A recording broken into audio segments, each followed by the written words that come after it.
Mettez-le dans une théière, il devient la théière. L'eau peut couler ou se fracasser. Soyez de l'eau, mon ami. Quand il s'agit d'arts martiaux, Bruce Lee est inégalé. Il n'était pas seulement un combattant, mais une divinité des arts martiaux.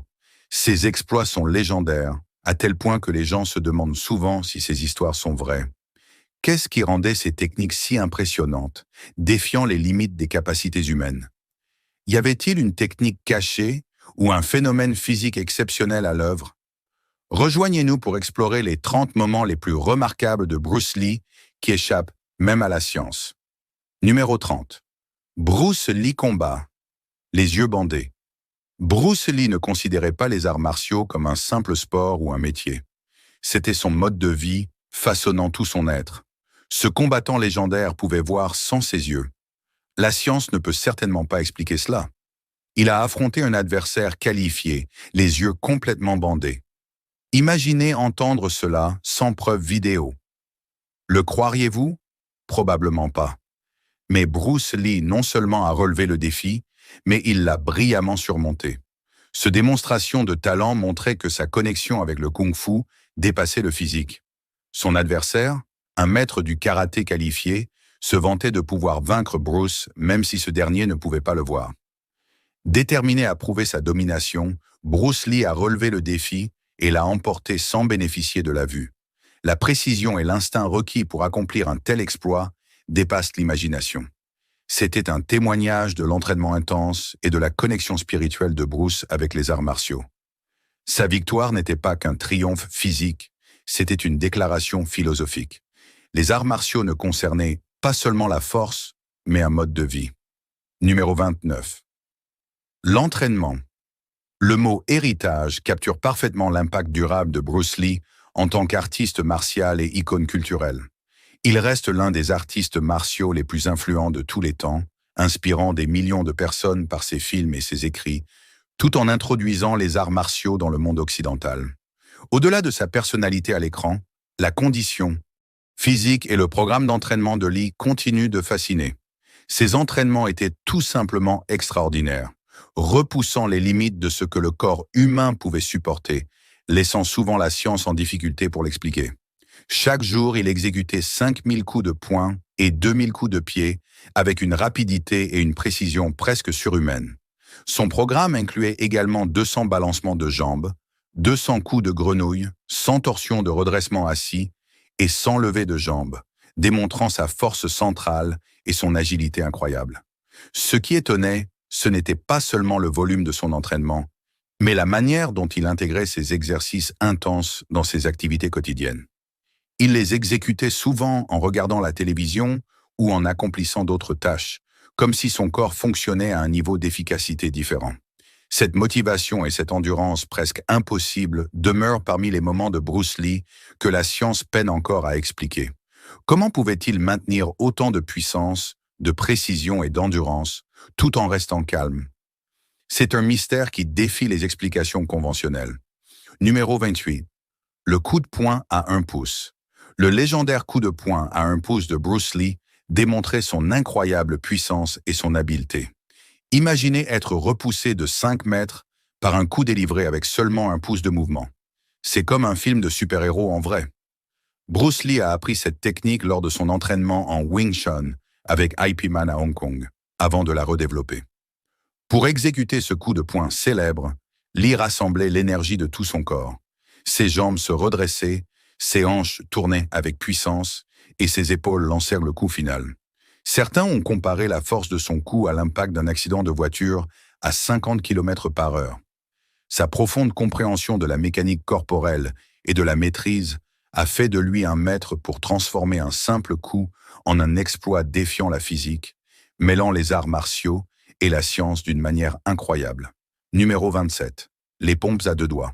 Le niveau de condition physique de Bruce Lee était sur un tout autre plan.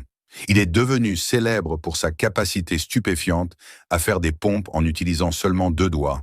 En 1967, lors de la compétition internationale de karaté de Long Beach, Lee a épaté la foule en équilibrant son corps entier sur 2 doigts, se poussant vers le haut et vers le bas, comme si la gravité n'existait pas. Ce n'était pas seulement une démonstration de force, mais un aperçu de l'entraînement qui le différenciait de tout autre artiste martial. Selon les rapports, Bruce pouvait faire jusqu'à 1500 pompes classiques, 400 pompes à une main et 200 pompes à deux doigts sans transpirer. Ces prouesses physiques étaient une manifestation de sa philosophie personnelle des arts martiaux, le Jeet Kune Do, qui mélangeait des techniques de Tai Chi, Wing Chun, combat de rue et boxe. Cette routine d'entraînement prouvait que Bruce Lee n'était pas seulement fort, mais extraordinaire. Numéro 26. Le tour de magie avec des pièces de monnaie. Le talent de Bruce Lee allait au-delà des arts martiaux, s'étendant à des exploits presque magiques. L'un de ses tours célèbres consistait à placer une pièce dans la main de quelqu'un, puis à la remplacer par une autre pièce avant que la personne ne puisse fermer son poing, le tout en un clin d'œil. Ce tour montre parfaitement la vitesse et l'habileté de Lee, laissant le public ébahi. Sa rapidité était souvent comparée à celle d'un maître pickpocket, avec sa capacité à manipuler les objets aussi facilement qu'il contrôlait son propre corps. Ce tour simple mettait en avant son niveau d'agilité et de précision, renforçant son statut de maître non seulement des arts martiaux, mais aussi de la discipline et du contrôle physique. Numéro 25. Match de boxe avec Gary Helms. Malgré sa réputation inégalée, Bruce Lee n'a participé qu'à un seul combat officiel. Bien que célèbre pour sa maîtrise du kung-fu, la plupart de la notoriété de Lee provenait de ses films comme Opération Dragon, La Fureur du Dragon et La Fureur de Vaincre, plutôt que du combat professionnel. Cependant, Lee avait beaucoup d'expérience en matière de combat réel.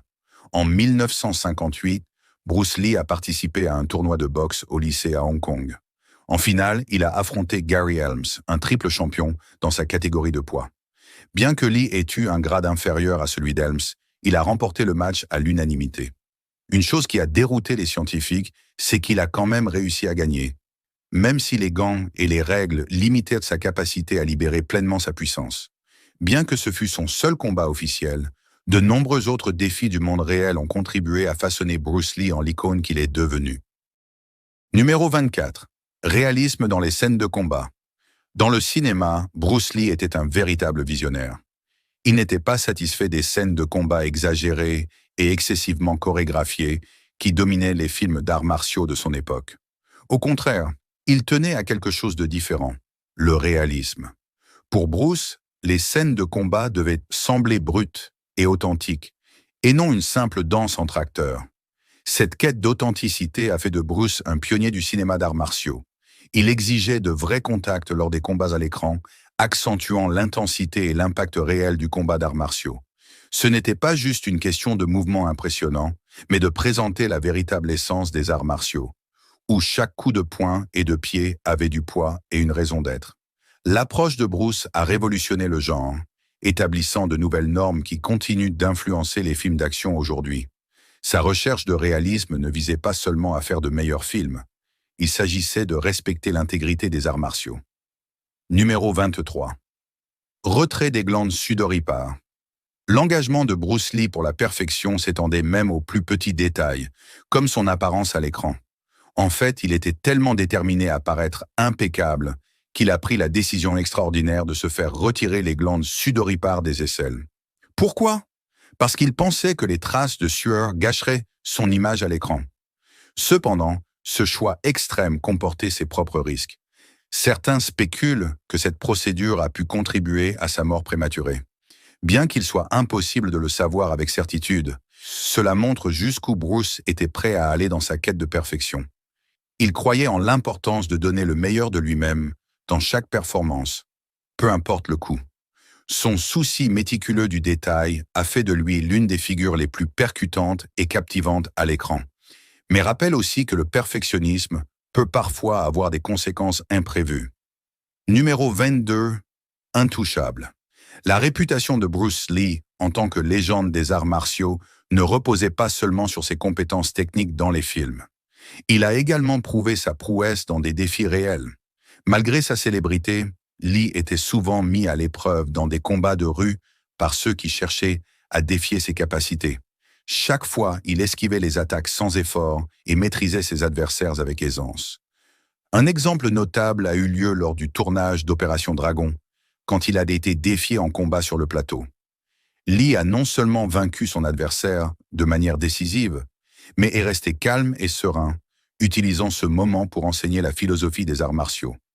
Sa capacité à gérer les combats réels avec à la fois compétence et sagesse a cimenté son héritage en tant que véritable maître des arts martiaux. Numéro 21. Épaule déboîtée avec une claque. Les accidents arrivent dans l'entraînement d'arts martiaux, mais celui-ci fait se demander si Bruce Lee possédait une force extraterrestre.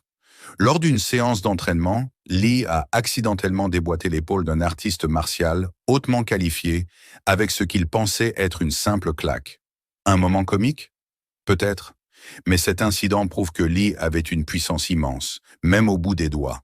Malgré sa finesse et sa précision, il libérait parfois plus de force qu'il ne le voulait, révélant sa force cachée.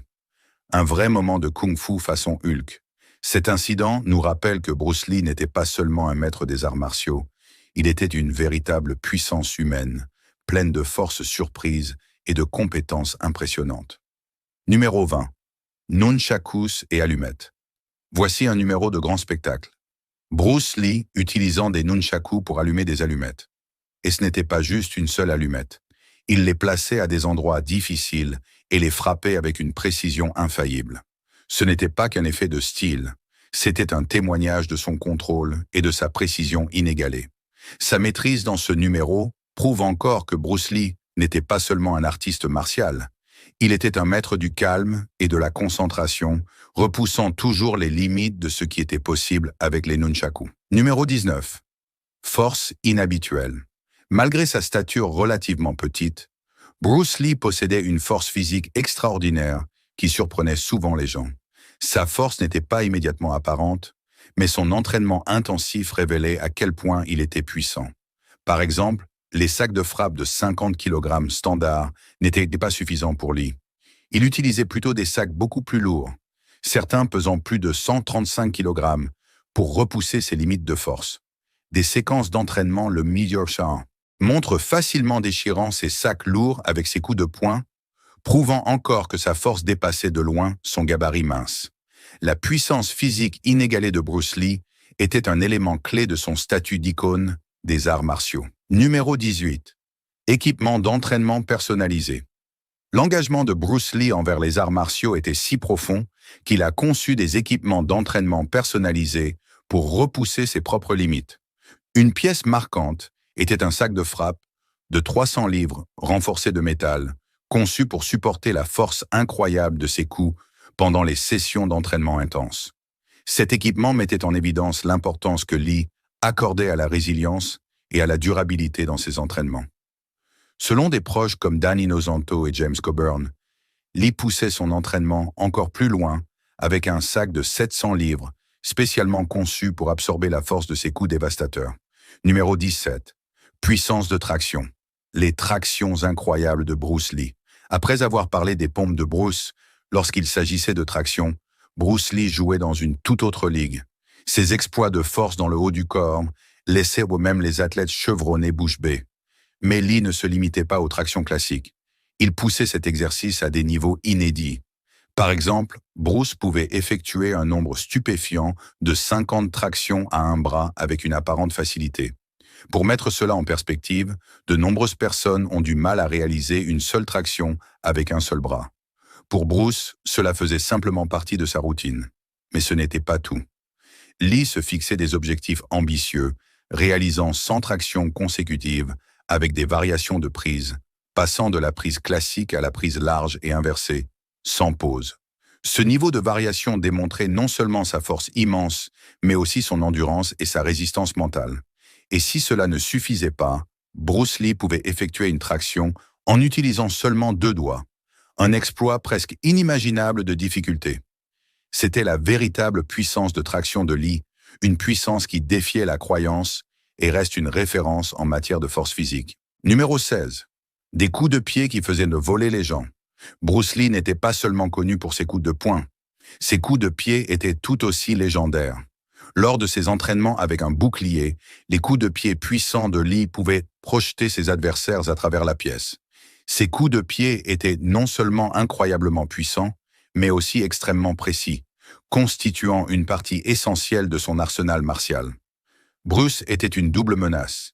Ses mains et ses pieds étaient aussi redoutables. Bien que son célèbre coup de poing d'1 pouce attirât souvent l'attention, ses coups de pied étaient tout aussi impressionnants, montrant l'étendue de ses compétences. Avec une force et une technique inégalées dans ses coups de poing et de pied, Bruce Lee a laissé une empreinte indélébile dans le monde des sports de combat. Numéro 15. Combat de rue, les premiers défis de Bruce Lee. Avant de devenir une icône des arts martiaux, Bruce Lee était un adolescent à Hong Kong avec un tempérament fougueux et une passion pour les bagarres de rue. Souvent défié par des rivaux de différentes écoles d'arts martiaux, Bruce testait ses compétences contre quiconque osait le provoquer. Ses premiers combats ont été des expériences formatrices qui ont façonné son approche des arts martiaux et de la vie. Un incident notoire est survenu lorsque Bruce avait seulement 16 ans. Après s'être battu avec un membre de gang, le groupe a décidé de se venger et l'a attaqué dans une ruelle. Mais Bruce n'était pas du genre à reculer. Armé de ses réflexes fulgurants et de ses frappes puissantes, il s'est battu de toutes ses forces, repoussant ses agresseurs. Bien qu'il en soit sorti victorieux, il n'a pas échappé sans quelques blessures. Une victoire reste une victoire, et il est difficile d'échapper à un passage à tabac lorsqu'un groupe vous attaque. Mais ce ne fut pas le cas pour M. Lee. Numéro 14. Bruce Lee le professeur. Bruce Lee n'était pas seulement un artiste martial ou une icône de cinéma, il était aussi un professeur avec une capacité mystérieuse à transmettre ses connaissances extraordinaires de manière presque inexplicable.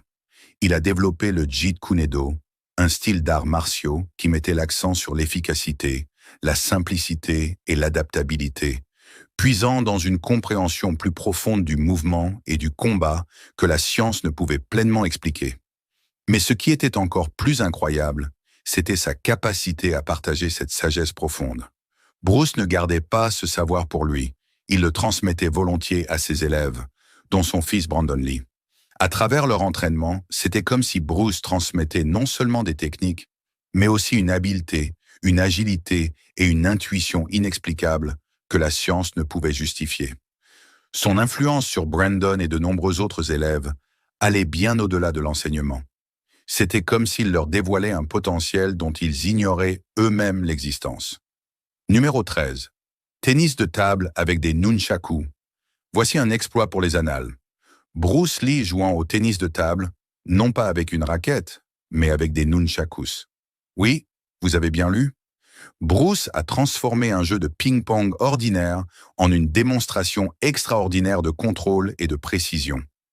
Ce n'était pas seulement une question de garder la balle en jeu, c'était une véritable leçon de concentration, d'innovation et de créativité. La façon dont il maniait ses nunchakus avec une telle finesse, tout en jouant au tennis de table, montre comment Bruce repoussait toujours les limites et trouvait de nouvelles manières de perfectionner ses compétences. Et ce n'était pas la seule fois où Lee a montré sa maîtrise des nunchakus. Si vous pensez que le ping-pong était impressionnant, attendez de voir d'autres moments époustouflants de la carrière légendaire de Bruce Lee. Numéro 12. Révolutionner le jeu de combat, le Jeet Kune Do de Bruce Lee. Dans le monde des arts martiaux, il existe d'innombrables styles et disciplines, chacun avec sa propre philosophie unique. Mais peu ont eu le même impact durable que le Jeet Kune Do de Bruce Lee. Développé par Lee dans les années 1960, le Jeet Kune Do était une approche révolutionnaire du combat qui mettait l'accent sur la praticité, l'efficacité et l'expression personnelle avant tout. Contrairement aux arts martiaux traditionnels, qui reposent souvent sur des formes et des techniques rigides, le Jeet Kune Do consiste à s'adapter à la situation et à utiliser tous les moyens disponibles pour atteindre la victoire. Cette philosophie est née de la frustration de Lee face aux arts martiaux conventionnels, qu'il jugeait trop restrictifs et peu pratiques pour les situations de combat réels. Le principe directeur du Jeet Kune Do était l'idée de ne pas utiliser de voie comme voie, ce qui signifiait qu'un pratiquant ne devait pas être confiné à un seul style ou technique. Au contraire, il devait rester ouvert à l'apprentissage de toute source qui pourrait améliorer ses compétences. La philosophie de Lee insistait sur la flexibilité et l'adaptabilité, permettant aux combattants de modifier leur tactique en temps réel pour s'adapter à toute situation.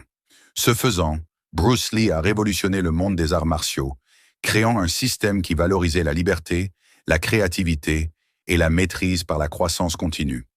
Numéro 11. Hollywood et présence médiatique.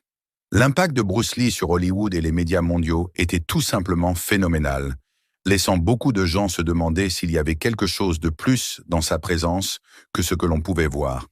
Il a commencé sa carrière en tant qu'acteur enfant à Hong Kong dès l'âge de 6 ans, affichant un charisme naturel presque surnaturel. Dans la vingtaine, il s'était installé à Hollywood, où il s'est fait connaître pour son rôle dans Le Frelon vert. Pourtant, ce n'était pas seulement son jeu d'acteur qui captivait le public, c'était sa capacité mystérieuse à mêler sa philosophie de vie aux arts martiaux d'une manière qui semblait plus grande que nature. La maîtrise de Bruce Lee du Jeet Kune Do et ses démonstrations d'arts martiaux fascinantes à la télévision laissaient les spectateurs sans voix. C'était comme si ses mouvements défiaient les limites naturelles du corps humain. Sa vitesse, sa précision et sa fluidité remettaient en question ce que beaucoup pensaient être physiquement possible, le faisant apparaître comme presque au-delà de la compréhension humaine. Numéro 10. Une vitesse trop rapide pour le film. La vitesse de Bruce Lee était si extraordinaire qu'elle posait un défi majeur lors de ses tournages pour l'émission Le Frelon vert. Les réalisateurs avaient du mal à capturer ces mouvements ultra rapides à la caméra parce que la technologie de l'époque ne pouvait tout simplement pas suivre. Cette difficulté soulignait à quel point sa vitesse était exceptionnelle, le distinguant des autres artistes martiaux. Lee était si rapide qu'il pouvait lancer jusqu'à 9 coups de poing et 6 coups de pied en une seule seconde. Un exploit stupéfiant. Comme les caméras n'arrivaient donc pas à suivre, les réalisateurs devaient demander à Bruce de ralentir ses mouvements pour le bien des prises de vue. Ce fait en soi met en évidence combien sa vitesse était vraiment remarquable et solidifie davantage sa légende dans l'histoire des arts martiaux. Numéro 9. Attraper des grains de riz avec des baguettes. L'engagement de Bruce Lee à affiner ses réflexes était légendaire. L'une de ses méthodes d'entraînement les plus impressionnantes consistait à attraper des grains de riz en plein vol avec des baguettes.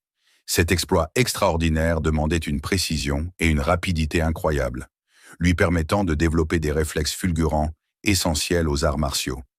Bien qu'il n'existe aucune vidéo documentée de Lee réalisant cet exploit, ses habitudes d'entraînement intense le rendent tout à fait crédible.